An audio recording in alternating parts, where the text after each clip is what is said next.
In a peaceful Zen monastery nestled in the hills of Oregon, there lived a young novice named Luke. Originally from a bustling city in the Midwest, Luke had joined the monastery in search of inner peace and purpose. He quickly adapted to the way of life, except for one thing: he was extremely shy. While the other monks shared insights, led meditations, or spoke to visitors, Luke remained quiet, afraid of saying the wrong thing or sounding foolish. One crisp autumn evening, the head monk, an elderly man with kind eyes and a voice like calm thunder, called Luke into the meditation hall. "Luke," he said gently, "you walk with awareness and your heart is strong, but your silence speaks of fear, not peace. Why do you avoid speaking?" Luke looked down. "I guess I'm scared I'll mess up.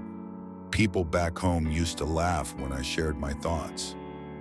The head monk handed Luke a small clay lantern with a single match. "Tomorrow, take this to the community center in the town below. Light their altar candle at sunrise and stay until sunset, but do not speak a word to anyone."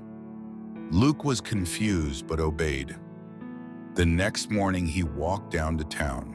Along the way, friendly locals greeted him. Some asked if he was from the monastery. Children giggled and tried to get him to talk. Elderly folks smiled and tried to make conversation. But Luke said nothing. He just smiled, bowed, and observed.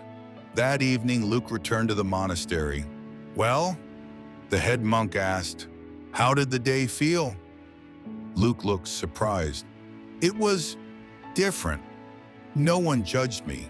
People were actually drawn to the silence. I think they respected it." The head monk nodded. "When you stop hiding from the world, it stops trying to intimidate you. Today, you spoke louder with silence than you ever have with words." Luke took a deep breath. "I think I'm ready to try, to speak, even if I'm scared." And he did.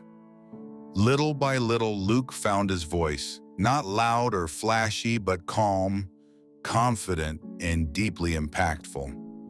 Over time, he became a favorite speaker at the local center, where people said his words always came straight from the heart. Moral of the story: you don't have to be loud to be heard. Your voice matters, not because it's perfect, but because it's yours.